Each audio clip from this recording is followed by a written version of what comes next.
Today on the podcast, I am interviewing our very own CEO, founder, and lead educator, Sarah Murphy. My name is Dawn Christian. I am her right hand COO and chief alchemist. And we are going to be telling you how to start a mobile bar in under $5,000. Historically, this industry from the outside looks like it requires a huge outlay of cash with massive financing needed. And that's just not true. Anybody can become a successful mobile bar CEO. And today we want to tell you how that's possible. And so today in the podcast, we want to cover some quick tips on how you can feel more confident in starting your mobile bar before you dive into the academy or you take one of our mini courses.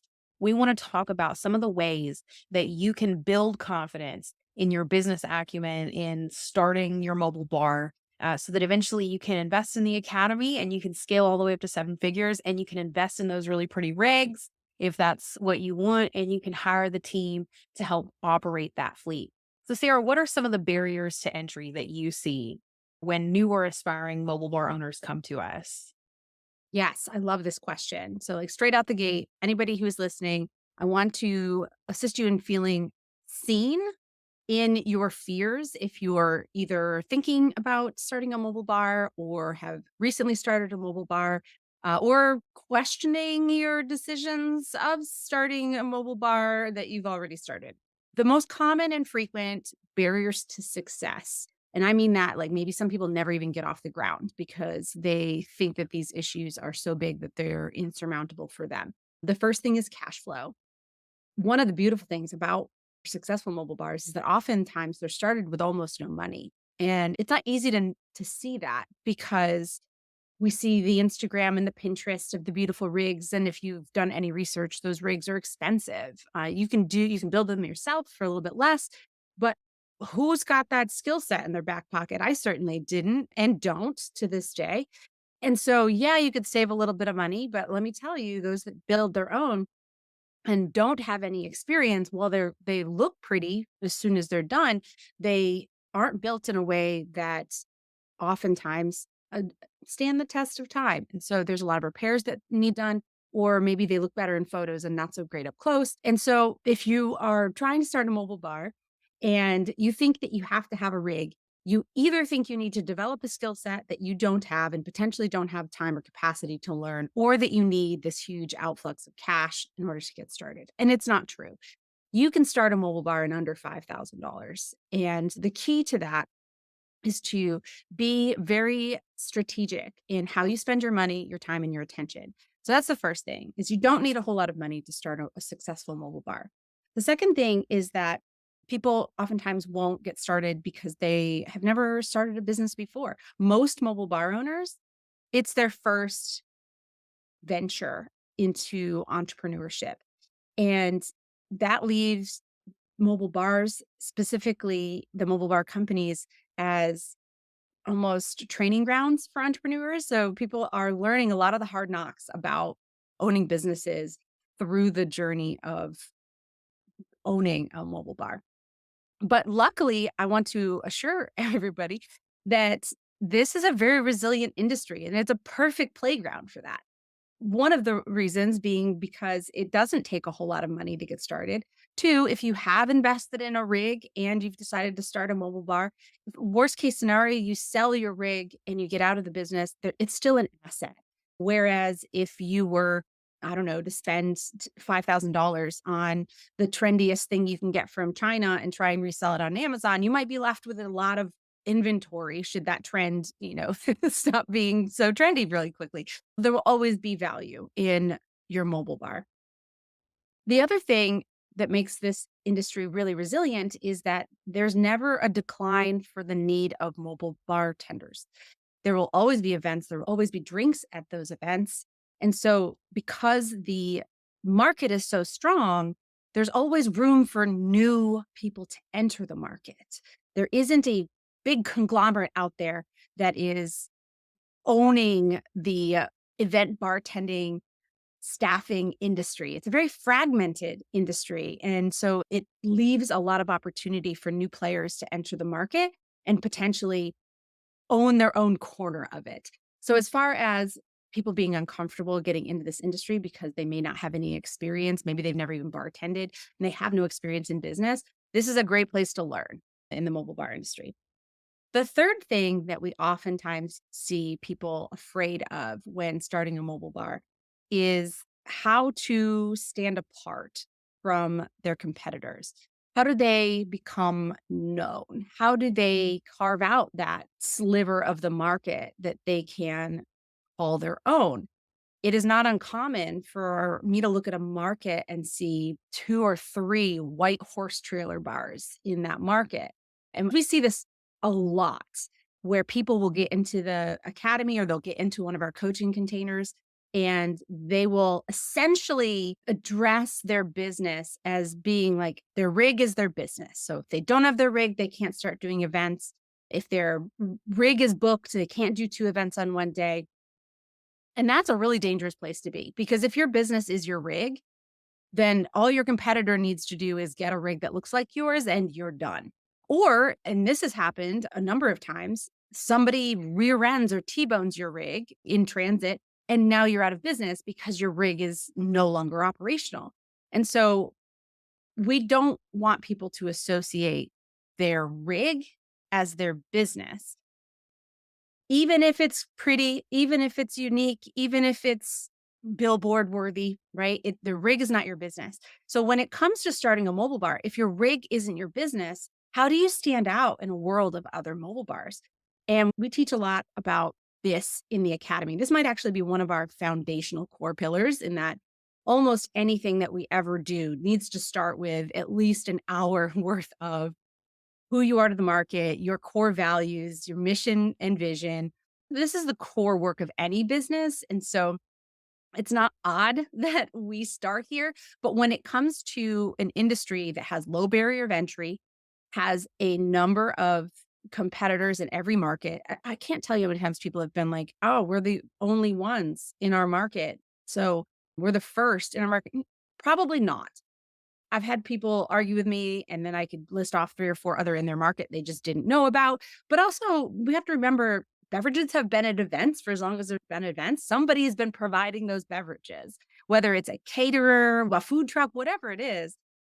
That's part of your competition. Anyone who can serve beverages at events is potentially part of your competition, unless you're able to differentiate yourself through your brand, your market differentiation, and that's, I think, where members of the academy really thrive. And as an example of that, we had a member of our group coaching program pay to do a little bit of market research. She's in Chicago. This is relatively recently, like 2 days ago. She shared this story with the group.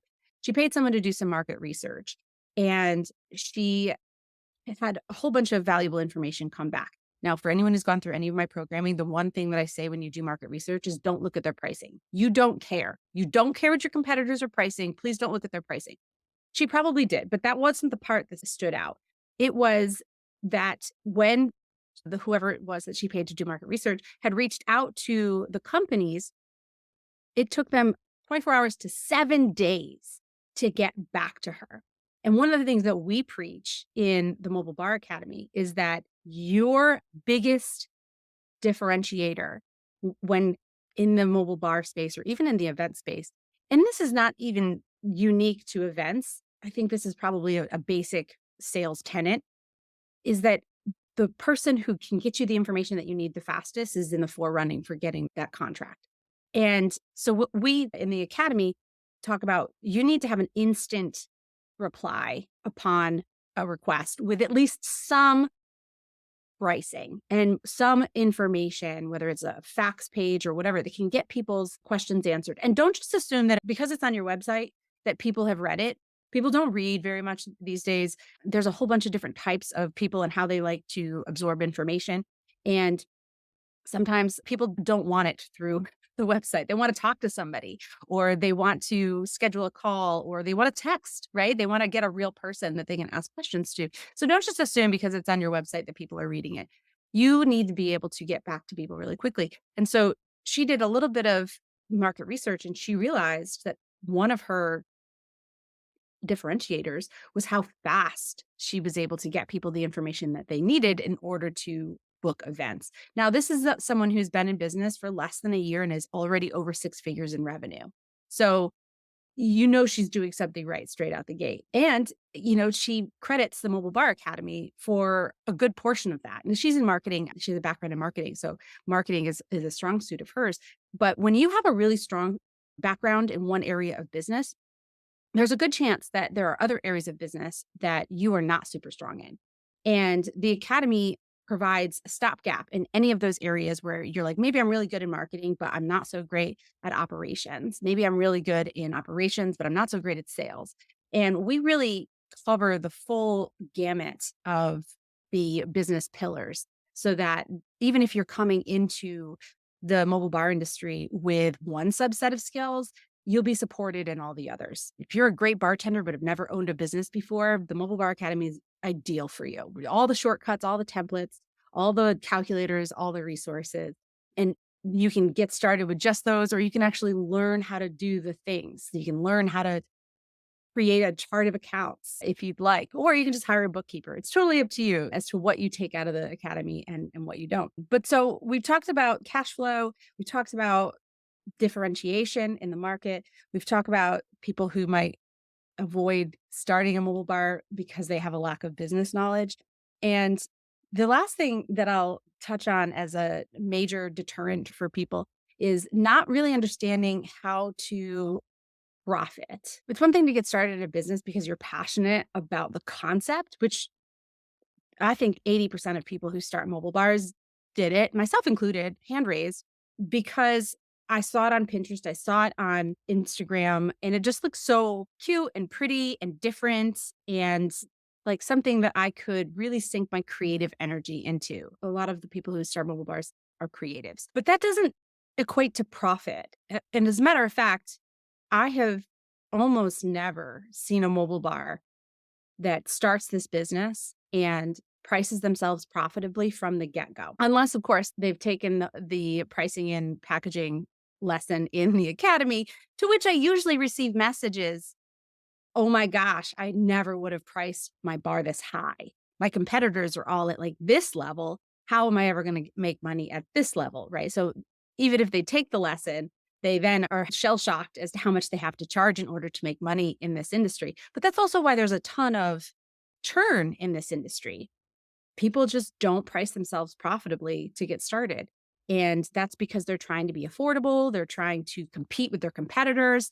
And in many cases, if a competitor has low pricing and they've been in business a while, they're able to do that through economies of scale. And we talk about that in the academy, but it basically means that they're big enough now where they can buy things in bulk and they can reduce the cost of things.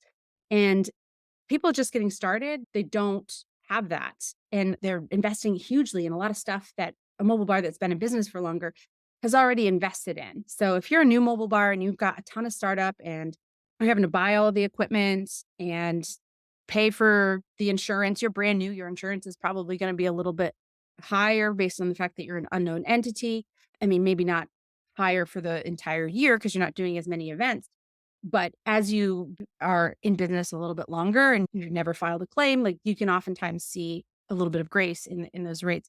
Anyways, you have a ton of expenses. Whereas if I've been in business for 5, 6, 7 years, I don't have those startup expenses. I'm buying things in bulk because I have more predictability of events. And so the cost that I'm incurring for things is lower. I have set staff. I've created operational efficiencies that new mobile bars just don't. So my prices can be lower. So if you're a new mobile bar and you're trying to compete with those lower prices, you're in trouble. It's a race to the bottom at that point.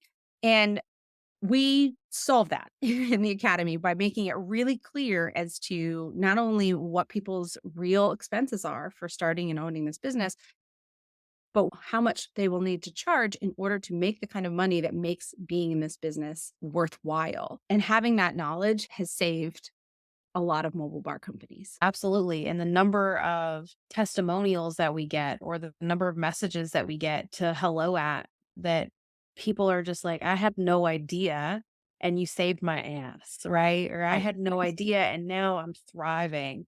People are so thankful for the academy and the wealth of information that's in there. Also, the wealth of resources. You have calculators. We have templates, we have contract templates, we have email templates for follow-up sales funnels, for post-booking. We have so much stuff in there that just saves you a ton of time and energy and money on having to learn all of that on your own. My favorite testimonials are the ones that we get that say something along the lines of, I should have joined this so long ago, or I have an MBA and I'm still learning stuff that's in the Mobile Bar Academy. Those are the ones that really tickle me because it is affirming to know that there's something in the academy for everyone, no matter what stage of the business that they're in, no matter what stage of business education they're in. Yeah, absolutely. And Sarah, now feels like a really good time. We are going to give you guys the cost breakdown behind how to start your mobile bar for less than $5,000 because Sarah loves math. And so we decided today to bring math to this podcast. And Sarah, you wanted to touch on your own story around how you got started. So I know, you didn't start with a fancy rig. You did end up with a beautiful fleet, but you didn't start with a fancy rig. Can you tell us about the alternatives? Like if somebody's coming into this, what was your experience and what can people do to be creative other than just buying a horse trailer? I'll start by saying that I had every intention of starting with my mobile bar, which was a camper bar. That was the goal, right? I was doing it the same way that a lot of people who get into this industry doing it. They're like, that's my differentiator. I need a rig. Also, like many people who get started in this industry with a rig, the wait time was extensive. We were originally quoted to 12 weeks for the build. It was a local builder who had done many builds before. They're no longer in business, but it took over 9 months to complete. Unfortunately, I wasn't in a place where I could wait. I had been laid off from my job at 8 weeks postpartum. I was expecting to be able to go back to work. I was the breadwinner for my family.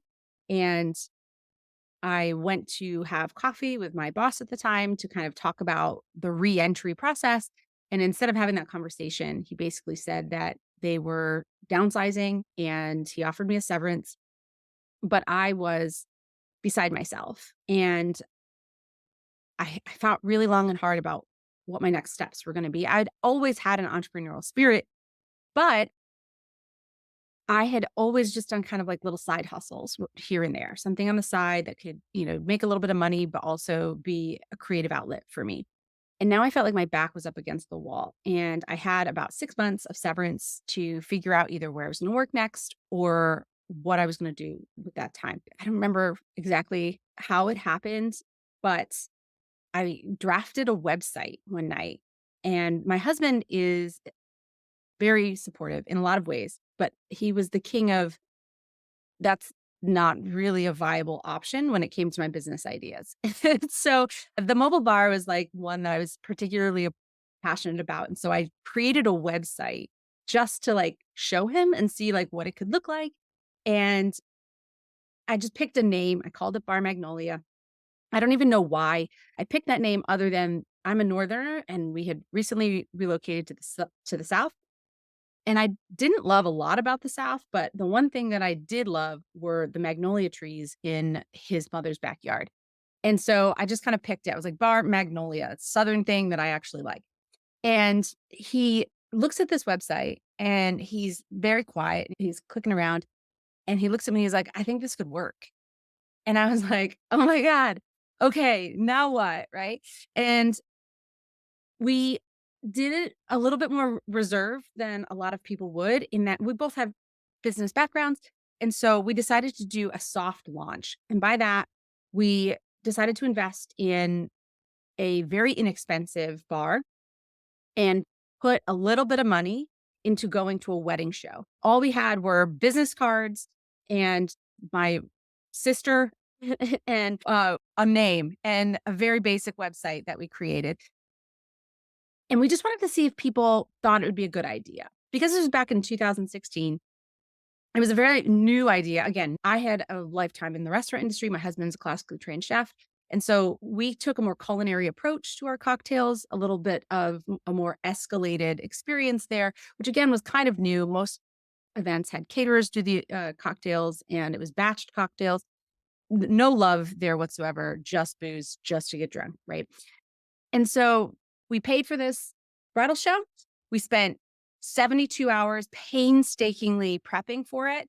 My husband and me went to the local restore. It's like the Goodwill for furniture stuff, house stuff. We found a desk that we thought could be a good bar. We turned it around, painted it all white, put framing on it, and we stuck a bicycle wheel on it. Now, when I tell you we stuck a bicycle wheel on it, we literally drilled a hole and stuck a bicycle wheel in it. It wasn't affixed. It literally was just for show. Anytime someone walked by and kicked it or knocked it, it would fall off, right? Like this was just to see, like, aesthetically, would this work? And we did the wedding show and we got a whole bunch of inquiries. People raved about it, but it really helped us figure out like the questions people had, because people would say there are certain questions like, well, how does this work? What does this mean? And it really enabled us to really hone our messaging, the kind of things that we needed to answer on our website. And back then, mobile bar was not a term that was commonly known. So we had to continuously explain what a mobile bar was.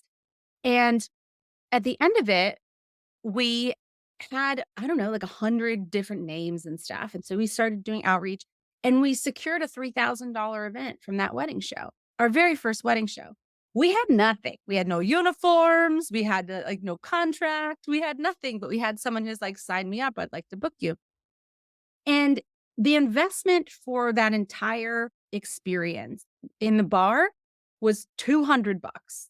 It was $200 for the wood, the paint, and the desk. Now that thing was so heavy. And we ended up having to build like 3 different iterations before we got an iteration that was kind of friendly for actual events, that was light enough to be packed and moved by me. But the point being is that we started with very little money, very little investment, and we just tested the idea first. And then as your business grows, it will tell you what's needed. So when she's like, I'd like to book, we knew at that point we needed a contract. And then when we had the second inquiry, it was like, okay, maybe we should start investing in an onboarding process, right? And your business will literally tell you as you grow and as you scale the things that are needed, and you can invest at that point. But then the business is paying for itself. You know, the deposit is paying for that next little investment. And we'll share the math. If you have $5,000 to get started, you can build a multiple 6-figure, even 7-figure business. And that's what we want for people, is financial freedom, the ability to be their own boss, the ability to control their own schedules. And there's nothing easy about being a business owner in general. And there's certainly nothing easy about being a mobile bar owner.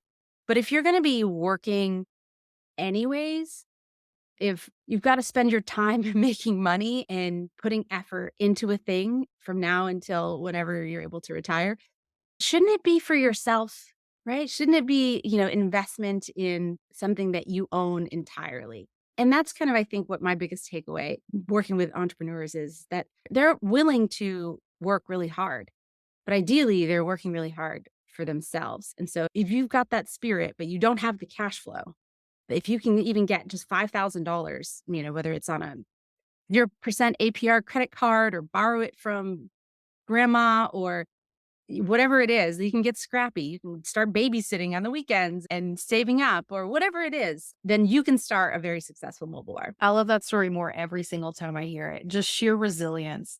And I love that the math that we're going to give you guys is all encompassing. So where Sarah started with, 200 bucks, that's entirely possible. And then like she said, as you grow, your business can support that growth, right? And so eventually it will buy you rigs. Eventually it could buy you all these things that we're going to present here, but they're not entirely necessary. Some of them are absolutely necessary, like the licensing and the insurance. Right. But the CRM might not be entirely necessary. It might be something that you buy after you've booked 2 or 3 events so that it can pay for itself.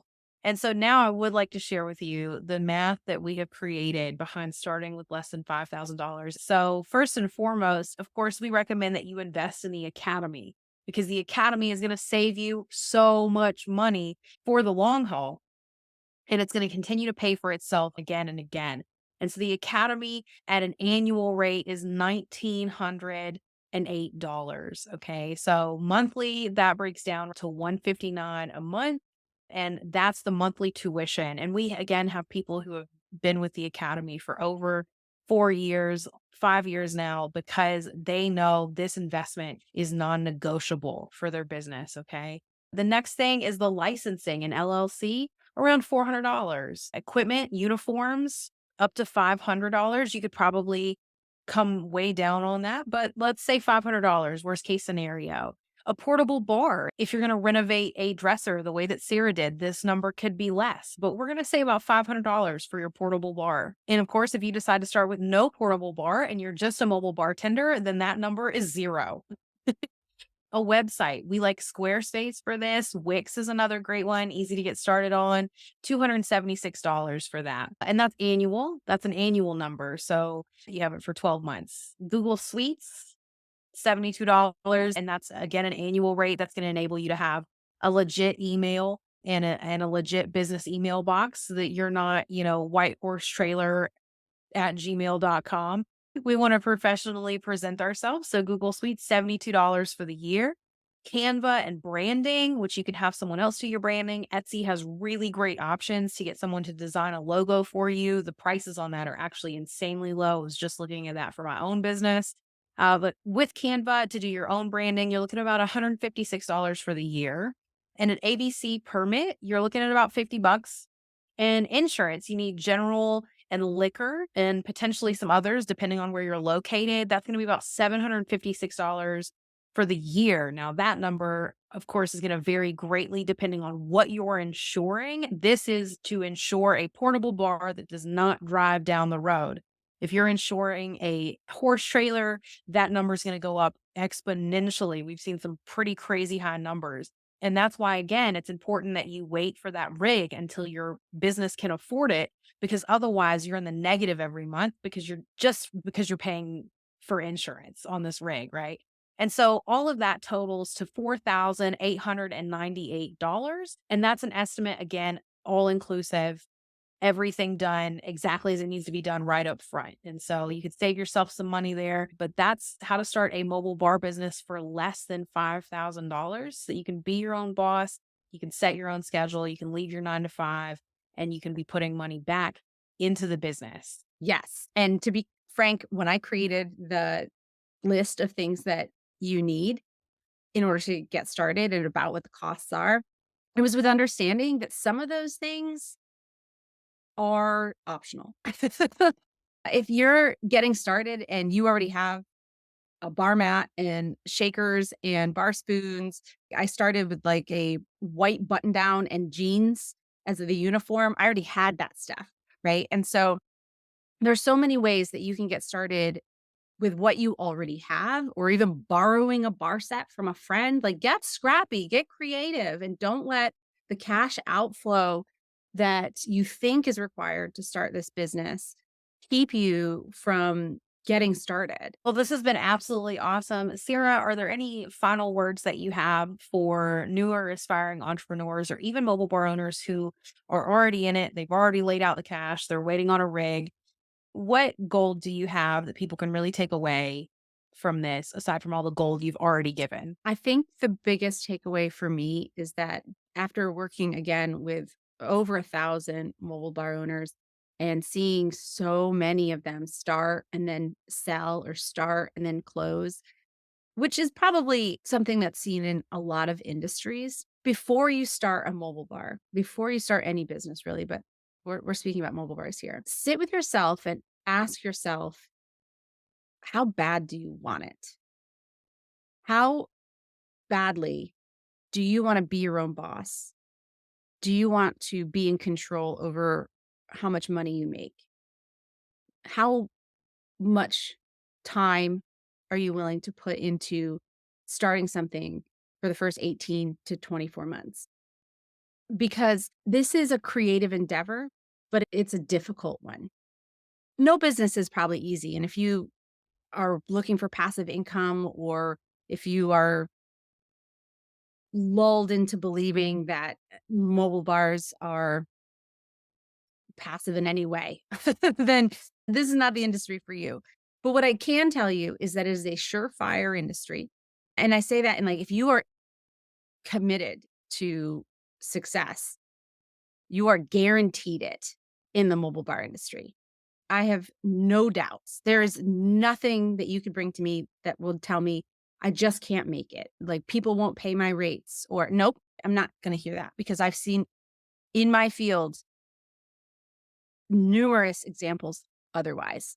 And so this is a guaranteed industry. You will and can succeed and make great money if you're willing to do the work of getting yourself through at least the first 2 years.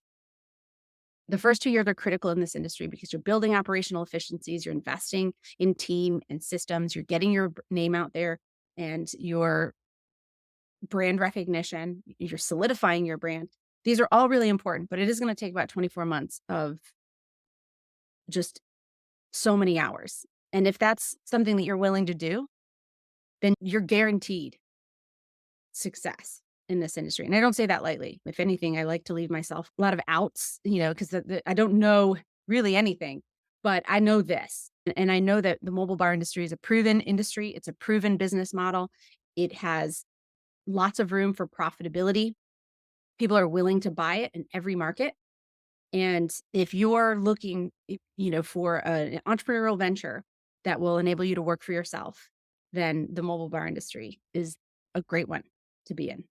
And if you're looking to do that more efficiently, more cost effective, and with the proper tools, shameless plug, you should be in the Mobile Bar Academy. It is the number one resource, the world's largest resource for new, aspiring, and even seasoned mobile bar owners. Sarah, thank you so much for all the gold that you gave us today.